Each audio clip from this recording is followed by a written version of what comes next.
Welcome to the life you crave. Simple and sustainable weight loss for women who have better things to do than diet.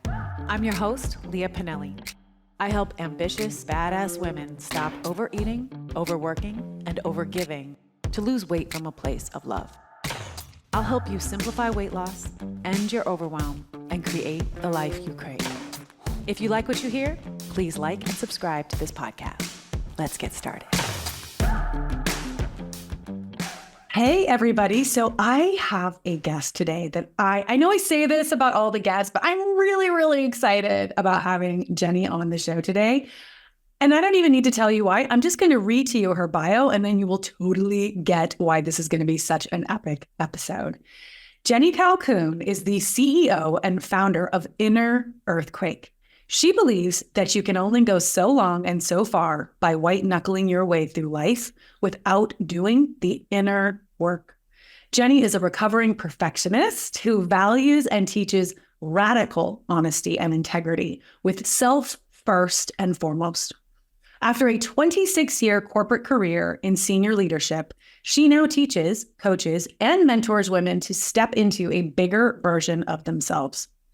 Jenny doesn't always wear a cape, but she does have a couple of superpowers: deep listening and complete presence, which allow her to be a guide to her clients in a safe, dedicated space for experimenting, exploring, and experiencing a vibrant life.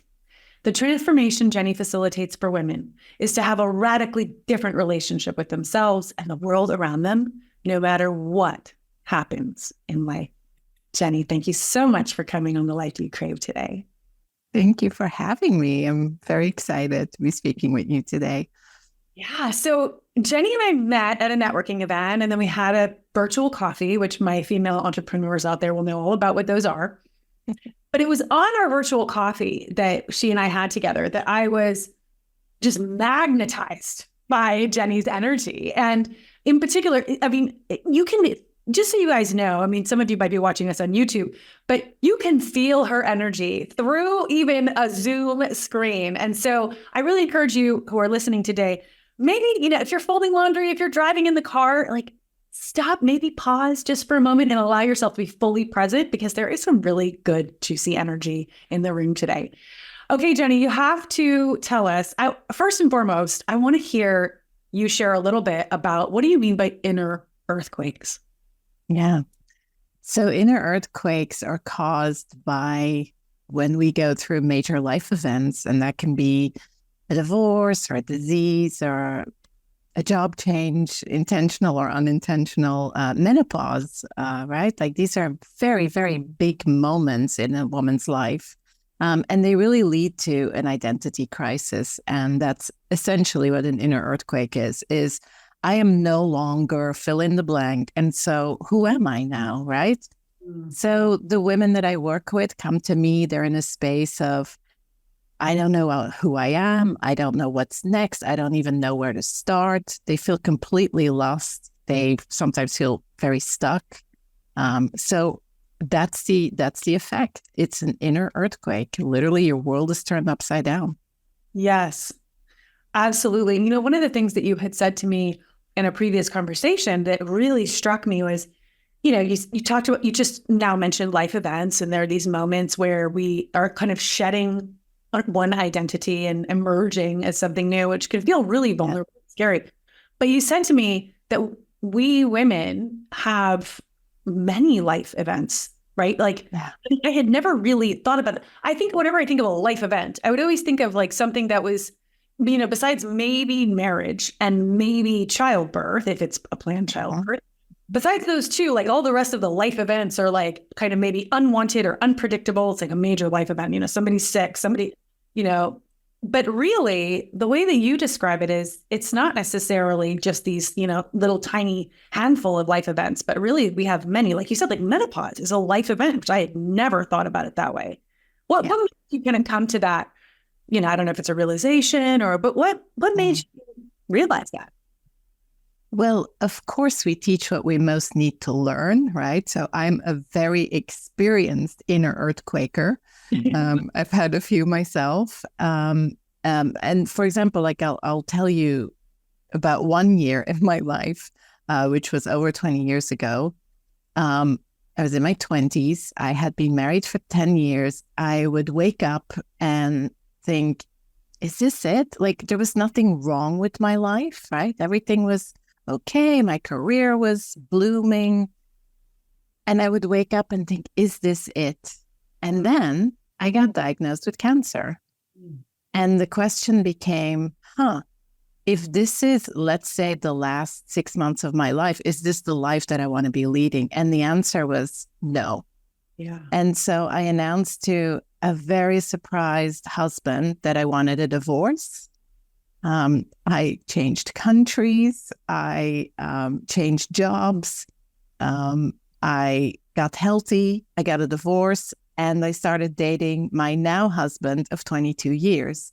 Now, I don't recommend that, but that was like a major inner earthquake. And so that is how I came to do the work that I do. Like I saw these events happening sort of in women's 30s, like you say, childbirth, like talk about an identity crisis. I don't personally have children, and I admire women. You know, we make up 50% of the world population and give birth to 100% of the population, right? And so we go through these things all the time. And research shows us that by the time you reach midlife, we've gone on average through about 5 major life events. Wow. And so it's not that these things happen because things happen. That's life. Yeah. It's how we deal with them, or more accurately, not deal with them. So many of us women have internalized the message that everyone depends on us. Again, research shows us that 2/3 of the work that is required to make a household or a family function still falls on women's shoulders. That's right. So we cannot fall apart. Yeah. So the first thing happens and we power through because we can do it. We're strong and we're resilient. And then the second thing happens and the third things happen. And by the time you've had sort of 3 or 4 of these, without healing yourself, without doing the inner work, without acknowledging maybe that you have some grieving to do, it'll be the last drop in the bucket. That might seem an insignificant thing for somebody else, but it's just like the last thing that tips you over, and it's just too much. Yeah.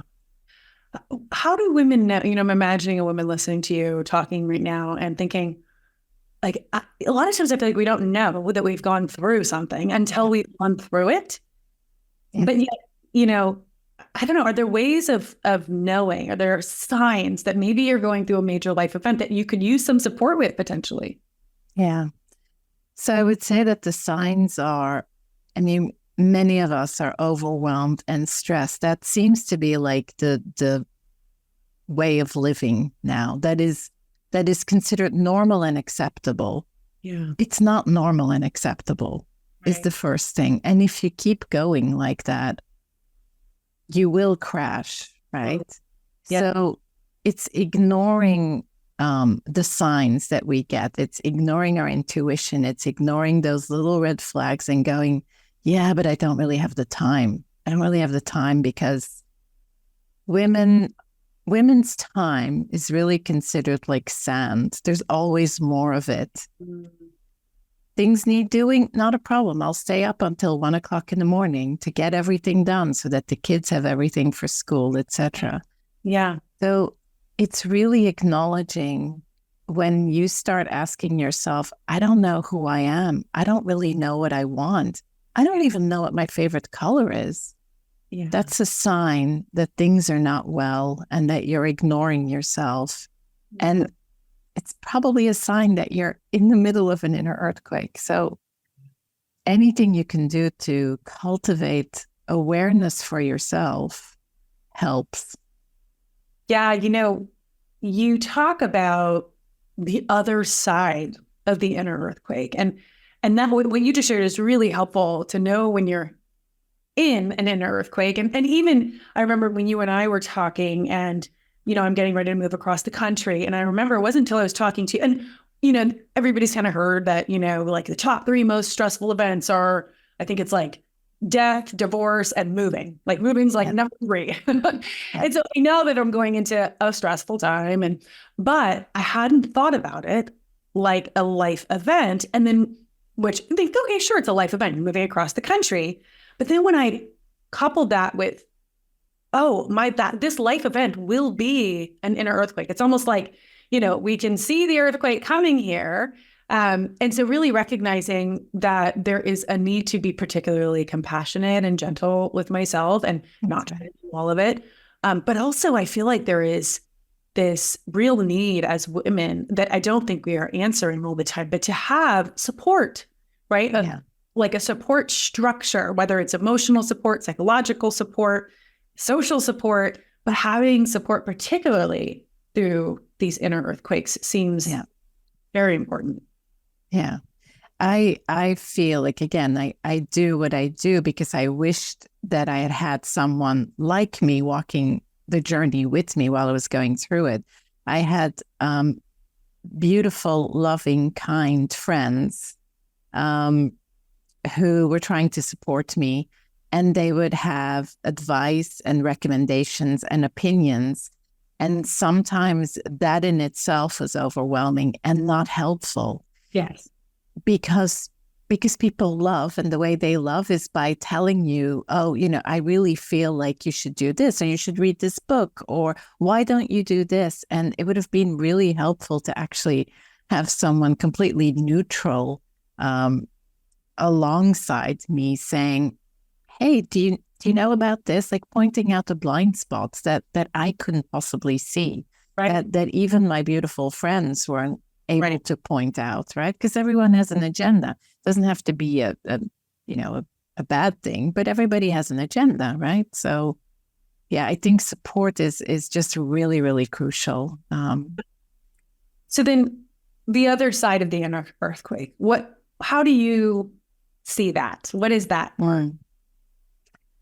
Yeah, I remember it's very difficult to imagine the other side when you're in it, because it can feel, the space between the no longer and not yet is extremely uncomfortable. You're literally sort of like hanging between two states of being. And it's really difficult to imagine that things will ever change. And I can promise you that what is on the other side of it is a juicy and vibrant and joyful life that you get to create, because in a way you get to start from the beginning. You have to mourn an ending of something, and you need to take the time to do that. Don't rush through it. Yeah. And then there's a new beginning and all the opportunities that come with that. Yeah. Like, what do you want? Do you want to, you can experiment with who you be in this new iteration of yourself. It's exciting. Yeah, exciting. And I would imagine a bit scary and overwhelming for some of your students. Yeah. Yeah. There's a moment where the balance tips, right? Between, this feels really scary. And yeah, there's some excitement. And then the balance sort of tips where you're scared-sided and you think, okay, I can do this. I can take this step and I can do this. Yeah. And you get more excited than scared. Yeah. Yeah. So you talk also about radical honesty, specifically with yourself, it sounds like. Can you say more about that? Yeah, I really believe that when we don't acknowledge ourselves, when we don't acknowledge that we're going through a difficult time, when we don't grieve those difficult times, we're not being honest with ourselves. And it requires having, courageous conversations with yourself. Yeah. And that's the inner work, right? If once you become aware of something that isn't working, the courageous thing to do is to take action, not for any reason other than this is my life. We most of us think that we're only going to be here once, right? Yeah. So this is my precious life, and how do I want it to be? How do I make sure that I get to my last breath without regrets? Yes. Yes. So I'm imagining, and we kind of started to talk about this a little bit before we hit record. And then that's when I was like, okay, we have to just hit record and kick in. So let's get down with that recording. But I work with women, some of my clients even, but more so, I think people that I know, particularly women, they can't imagine the possibilities beyond sometimes like a very constricted paradigm, right? So it's like, you just asked that question in a very kind of nonchalant almost way of like, well, what do you want? But a lot of women, that question, what do I want, is, well, I want what I've always thought I'm supposed to have. I don't know what I actually want. What are you going to do with that? Yeah, so that's, I don't know if you've heard of the regrets of the dying, but it was this hospice nurse who wrote a book about it. And the number one regret of people who were dying was that they regretted that they hadn't had the courage to live their own life, but that they had lived, someone else's expectations of their life. And so this is a choice, right? This is a choice that we all have. No matter where we come from, no matter what the circumstances are, you are now in charge. You're the decider, right? Does your day happen to you, or do you happen to your day? Right. It's your choice.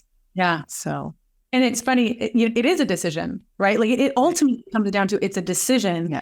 And it's a decision, not just what am I going to do, but it's actually who am I going to be? I'm going to make a decision right now about who I'm going to be in my life. And that can be, to your point, like deciding you're going to take the day on as opposed to letting it take you on. It's a decision. Yeah. Well, and the action always flows from who we be, right? Yeah. It's not the other way around. That's right. So, when we let other people decide who we are or who we should be, when we take on guilt and shame, that's that, again, it's a decision you make to give the power to other people. Yeah, absolutely. So, I want to go just a little bit deeper into the expectations piece, right? Because I feel like as women, there are so many expectations that we have of ourselves, that we have of each other, that other people have of us. And, when you're talking about radical honesty and integrity, how would somebody even kind of start to unearth it? Because a lot of times we aren't even aware that these are expectations that we have of ourselves. We just think we're living life. Like, what is there a process that starts that off to say, well, what? And you already answered with that question of, well, what do I really want?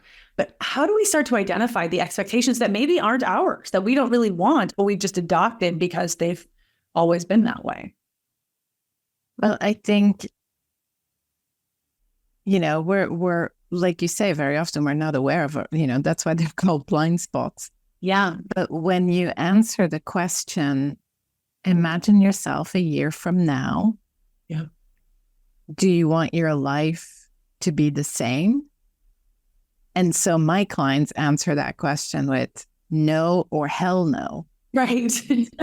Yeah. So that's a big indication. There's a big indication. Maybe you can't identify exactly what it is that doesn't feel right. Like I was kind of waking up and not really, I don't know, is this it? Is this my life? Like this dissatisfaction. And I felt guilty about it, right? Because I had so much and I should be grateful. And that is how I realized that I wasn't living my own life. Yeah. Because there was sort of this dissatisfaction. Like when you are living on purpose and in alignment with your values, I will say this with, between quotation marks, because I'm not a morning person, but I do get up in the morning and I'm excited about my life and I'm excited about the things that I'm doing and the people that I'm being with and that I get to work with. Like that is an indication of I'm living my life, my choices. And do things happen? Absolutely, things happen, right? Deaths happen, disease happens, bad news happens, right? Yeah. Around us, our friends, in the world. of Yeah. course, things happen. And I have a different relationship. And this is what I teach my clients. I have a different relationship now with adversity. It's like, Mm-hmm. but my universe starts with me. And if I'm not okay within myself and connected to myself, how can I do any good in the world? What are my ripples of impact? Yes. Oh, I love that. My universe starts with me. I love Yeah. that. Yeah. Um, you know, you had mentioned that when you were sharing your story, you had mentioned, that you basically asked yourself that question, if I only have 6 months to live, is this how I want to live those 6 months? Is that a question that you would encourage people to ask themselves? Yes. And be careful what you ask, right, of yourself, Yeah. because the answer can be very scary. I think that I wasn't courageous enough to make the changes in my life. I knew deep down what the challenges were for me. Yeah. And I wasn't courageous enough to take it on. Like I knew way before I got cancer. And this is the thing. Most of us don't wake up on a random Tuesday and say, this is the day that I'm going to completely change my life, right? We usually get there because something happens and we're literally shaken awake. And it's painful because we're confronted. We can't escape it. We're now confronted with the reality. And instead of living in our heads, which we like to do, we prize our mind very much. Yes. We get into our bodies, we get into the present moment, and it can be very painful and very overwhelming when we're thrown into it.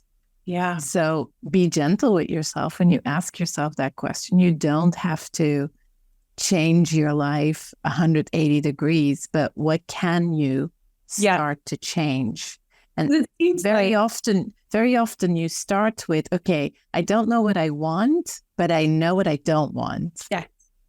And that contrast is so important, right? That first step of, I know I don't want this. And I think sometimes, we stop there. I just know I don't want this, but then it's too terrifying to then, or maybe it doesn't even occur to us to ask, well, then what do I actually want? If I don't want this, what is it that I want? And starting with, I know what I don't want is a great place to start, but then we want to keep going, right? We want to keep asking that bigger question. Jenny, you also say that switching off autopilot is the key to emotional resilience. Can you speak a little bit about that? Yeah. Yeah. So like I said, right, we like to live in our minds, right? We prize our minds. We live in a society that rewards us for using our brain power. And what that does is it disconnects us from our body, right? And our body literally becomes the thing that carries our brain around. And the best way that I know how to get in the present moment is to get reconnected to my senses. So being on autopilot is why we say, oh my God, it's almost the summer. It's almost the 4th of July, right? Or what, another year has started. It's because we're on autopilot. And what are we racing towards, right? Why are we not present to every moment? Right. Autopilot is great when you're driving your car to get groceries. Luckily, you're not the learner driver who still has to remember, and now I do this, and I put my indicator on, I turn the wheel. It's very useful for that. It's not useful when your life is on autopilot. Yeah. Do you have a daily practice that helps you to stay present? I mean, because you are an amazingly present human. Just from the little bit that I know of you, I'm like, and I think that that's so much of the energy that you transmit is it ties right back to your ability to stay present. I feel like most of us don't have this ability, and I want to know how do you cultivate this, or were you just born this way? I don't think I was born this way, but yes, I do. I do practice mindfulness, for example. I do that every day. Mindfulness is a way, and I'll tell you, just like you said, oh, most of us don't do this. Mm-mm. Most of my clients, when they hear the word meditation or mindfulness meditation, they go, oh, no, no, no, that's the one thing I cannot do. I'm the only person in the world who I cannot sit still, and my brain and my mind never shuts up. Yeah. Spoiler alert, your mind will never shut up. You can adjust the volume, and that's what you do with mindfulness. There is actually nothing to learn, right? Mindfulness is about becoming present in the moment. And how do you do that? You do that through your senses. What am I hearing? What am I feeling? What am I tasting, right? Yeah. Becoming present in your body to the present moment. There's nothing else to do. There's actually nothing more natural than being with yourself. You don't need a guided meditation. You can if you want to, but you really don't need anything. You can do it anywhere. You don't need to wear Lululemon pants, right? It's like you can do it anytime, anywhere. Just taking a breath, just your feet on the ground, your butt in the seat. Yeah. Maybe your hand on your belly, and take a breath. That's it. That's you becoming present to yourself in the moment. You can do that anytime. Well, in your previous life, when you were a very senior leadership, like you're highly you're what's the word I'm looking for? You are a high achiever, right? You have accomplished a lot in your life in terms of your professional life and up until you made the transition to what you do now. And I'm wondering, were you practicing mindfulness and meditation then, or is that something that you acquired after you made some shifts? I was practicing, and I also lived in a system where I was called upon 24/7, right? Yeah. And that was a choice, right? That fed the part of me that liked to be needed, maybe, dare I say, important, right? In my little universe, I was somebody. It fed that part of me. But what it created a complete disconnect within myself. And I would just work an incredible number of hours on the rare days where I was not on I used to say train, plane, or automobiles, right? When I wasn't traveling and I was home, I was just too tired. I would be too tired to even go and do something with my husband, like go out for a walk or, and that became too much. Like, even though I was practicing, I wasn't connecting the practice to, it was just another thing on my to-do list, as opposed to, I am choosing this because this practice keeps me sane. Yeah. It keeps me in alignment with what is important. There is nothing more important than to say, thank you. I woke up this morning. I'm still breathing. And how am I going to honor this day, right, that I've been given? I love that. I love that. And yes, as a former meditation teacher, that was always the number one thing that I heard, right? Was it doesn't work for me because I can't get my brain to shut off. I can't get my brain. And I'm like, you can't and you won't, right? But I love that. I never heard that before of, it's about turning the volume down. And here's what I'm taking away from this conversation today, Jenny. And I want to hear if I've picked up the right pieces here. So I'm embarking on my own inner earthquake in the month of June, of living myself and my family across this country, including my, poor rescue dog with PTSD who hates to be in the car. We're driving 45 hours. So I know that I'm embarking, and it's already started, right? The earthquake has already started to rumble. Right? We're already having the whole, all the things that need to happen. So what I'm taking away from this conversation is, okay, it's a consciousness around this isn't an earthquake. There's also a sense of now, after this conversation with you today, I have a sense of, but I'm really looking forward to what's on the other side, right, of this. And I mean, there's a reason we're moving. There's a lot to be excited about and grateful for. But when you're in the thick of the inner earthquake and you're not thinking about that piece of it, right? So I loved how you described it as there's going to be, it's not just about what we're quote unquote getting by moving, but it's who I get to, the opportunities that are going to unfold and present themselves. But also, while I'm in the inner earthquake, it's about cultivating that sense of mindfulness and presence with what is, as opposed to maybe kind of trying to rush through it and, do a lot of, freaking out and yelling and screaming and breaking down and all those things that I usually do when my family and I are moving. So I would say two things. Yeah. Give yourself time to grieve. There will be some grieving for some things that you give up. They might seem insignificant to some people. It doesn't matter. Yeah. The sunshine. I'm going to grieve the sunshine for sure. Right. There might even be, it's a significant move and there's a time difference and you might not be able to get a hold of people that you're used to speaking to, let's say every morning. And now all of a sudden it's like, oh, it's going to be almost lunchtime before I can speak to them. There might be some adjustments there. So just be kind and gracious with yourself and allow yourself to grieve some of the things that are no longer there. That's one thing.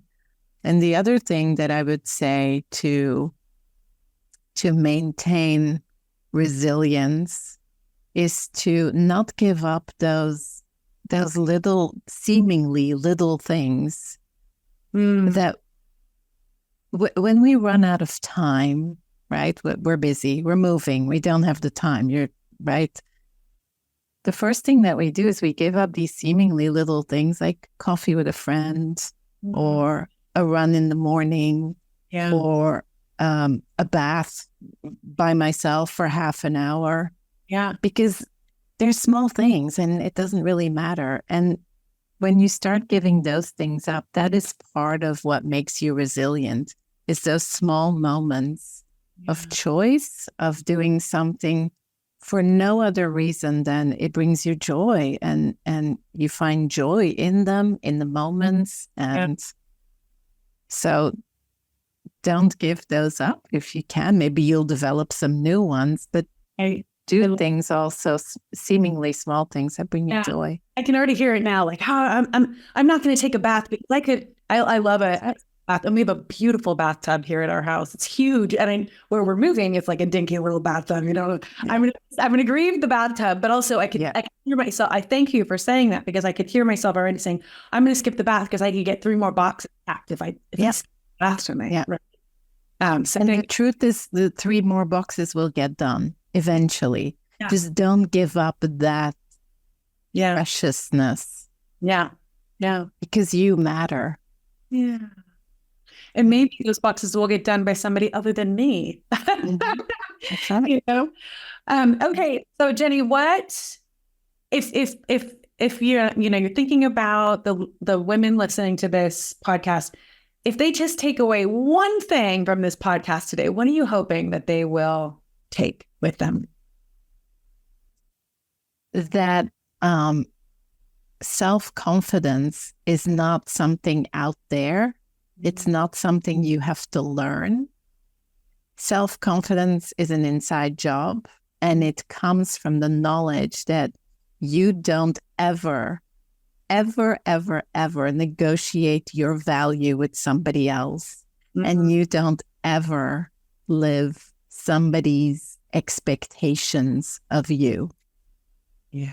Oh my God. Could you imagine how the world would be different if every woman believed that she should never negotiate her value and that she should never live by other people's expectations? I mean, this world. You already have everything that you need inside of you. There's nothing more for you to learn. There's nothing that anybody else can teach you or validate you for, because you're already amazing. Yes, I love that. Well, Jenny, I am so grateful that you came on. I totally adore you in every aspect. This has just been such a great, and honestly, I am a longtime meditator, and I had a pretty serious practice. 20 years ago when I lived in San Francisco, maybe 15 years ago. But, I've let it slide a little bit, and you have definitely re-inspired me. So I thank you for that. And I thank you for giving me a pathway on this inner earthquake that I'm embarking on. Tell people how they can find you. We will have all of your links and everything in the show notes, but for people who want to reach out after hearing this interview today, where can they find you? Yeah, so you can go to my website, which is my name, jennycalcoen.com. I can also be found on LinkedIn. You can book a 15-minute call with me from my website if you want to speak with me. And I think that you may have a little gift from me to offer people, which is exactly this thing that we've talked about, like awareness, right? So I have a quiz that you can take, an inner earthquake quiz that you can take that shows you what the impact has been of, major life events on your life. So maybe if you feel like I'm not exactly sure where I am, it's a quick quiz. Just take it.